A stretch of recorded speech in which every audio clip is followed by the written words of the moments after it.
Hello. તો આજે તમારી દાંતના ડૉક્ટર પાસે સૌથી પહેલી અપોઇન્ટમેન્ટ છે અને તમે ખૂબ જ ડરી રહ્યા છો કે ત્યાં શું થશે.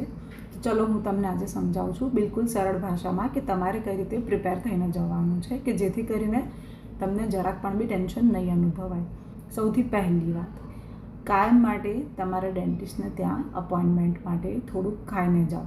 સાવ જ ભૂખ્યા પેટે જવાની જરૂર નથી. ત્યાં ટ્રીટમેન્ટ દરમિયાન થોડોક લાંબો ટાઈમ તમારે વિતાવવો પડે એવું શક્ય હોય છે. હંમેશના માટે તમે જે પણ દવા લઈ રહ્યા હો ઘરે તમારા દાંતના દુખાવા માટે, એ દવા તમે તમારી સાથે લઈને જાઓ. કોઈ દવા નથી લેતા તો કોઈ વાંધો નથી, પણ જો લઈ રહ્યા હો એ દવા હંમેશના માટે તમારા સાથે લઈને જાઓ. તમારા ડૉક્ટરને બતાવો કે તમે આ દવા લઈ રહ્યા છો. દવા લીધા પછી આટલા ટાઈમ માટે આટલી રિલીફ કે આટલી શાંતિ અનુભવાય છે. એ પ્રમાણે તમારું નેક્સ્ટ પ્રિસ્ક્રિપ્શન કે તમારું નેક્સ્ટ દવા તમને તમારા ડેન્ટિસ્ટ લખી આપશે. ત્રીજી વસ્તુ, જો તમને ડાયાબિટીસ, બીપી, થાઇરોઇડ કે એવી કોઈ પણ રીતની તકલીફ હોય, તમારી એની જે પણ દવા ચાલતી હોય, જે તમે રેગ્યુલર બેઝિસ પર રોજે રોજ લઈ રહ્યા હો, એ દવા ફિઝિકલ ફોર્મમાં અને તમારા ડૉક્ટરની ફાઇલ, તમે એ તકલીફો માટે જે ડૉક્ટરને બતાવી રહ્યા હો, તમારા ફિઝિશિયન, એ ડૉક્ટરની ફાઇલ તમારી સાથે અવશ્ય લઈને જાઓ. જેથી કરીને ઘણી વખત શું હોય છે કે જેમ કે હું તમને એક્ઝામ્પલ આપું છું, દાંત પાડવાનું છે, તમારી બીપીની બ્લડ થિનિંગ દવા ચાલુ છે, તો એ દવા અમારે એ વખતે સ્ટોપ કરવી પડશે. તો અમે તમને સ્પેસિફિકલી બતાવશું કે આ દવા તમારે 2 કે 3 દિવસ નથી લેવાની. જરૂર પડશે, અમને એવું ફીલ થશે, અમે તમારા એ ડૉક્ટર સાથે ડાયરેક્ટલી પણ વાત કરી શકીએ છીએ કે આ રીતે આ પેશન્ટ તમારું અમારી પાસે આવ્યું છે, એમને આ દવા તમે લખી આપેલી છે અને આગળ આ રીતે અમારે દાંતની ટ્રીટમેન્ટ કરવાની છે, તો કઈ રીતે આપણે આખો પ્લાન કરીશું. ઠીક છે. થર્ડ અને સૌથી અલગ જ વસ્તુ, અગર જો તમે લેડી પેશન્ટ હો, તમારી પ્રેગ્નન્સી હોય, તો પ્લીઝ પ્લીઝ પ્લીઝ સૌથી પહેલાં તમે ડૉક્ટરને જાણ કરો. પ્રેગ્નન્સી વખતે અમે એક્સરે નથી લઈ શકતા.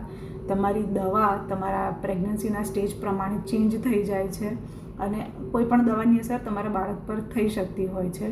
તો મહેરબાની કરીને તમારી પ્રેગ્નન્સી હોય, સૌથી પહેલાં તમારા ડૉક્ટરને બતાવો. દાંતના ડૉક્ટરને પણ બી. ઇન્ફર્ટિલિટી રિલેટેડ કોઈ ટ્રીટમેન્ટ ચાલુ રહી હોય, હોર્મોનલ રિપ્લેસમેન્ટ થેરેપી ચાલતી હોય, મેનોપોઝ કે પેરીમેનોપોઝના ટાઈમ પર, તો એ વાતની જાણ પર તમારા ડેન્ટિસ્ટને અચૂકથી કરો. એની જે પણ ગાયનેકની ફાઇલ હોય એ તમારા ડેન્ટિસ્ટની પાસે સાથે લઈને જાઓ, તો અમે પ્રોપરલી ચેક કરી શકીશું અને એ પ્રમાણે તમને દવા આપી શકીશું અને એ પ્રમાણે તમારો આખો ટ્રીટમેન્ટ પ્લાન તૈયાર થશે કે આપણે આ દિવસે તમારા દાંતમાં આટલું જરૂરી છે તો આપણે આ કામ કરીશું. ઠીક છે. હવે તમારી ફર્સ્ટ અપોઇન્ટમેન્ટ છે, તો એ વખતે શું થશે તમને ટૂંકમાં સમજાવો.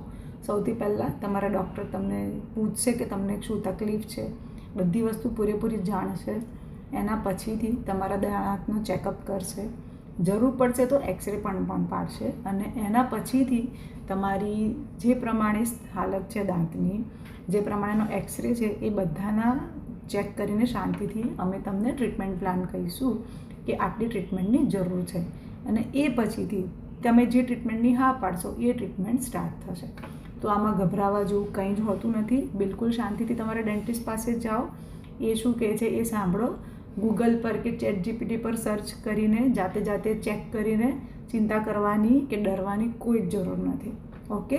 જો તમે અમદાવાદમાં હો, તમારે દાંતની કોઈ પણ તકલીફ હો, તો મારા ક્લિનિક પર તમે મુલાકાત કરી શકો છો. લિંક ડિસ્ક્રિપ્શનમાં અને કોમેન્ટમાં આપેલી છે. Thank you.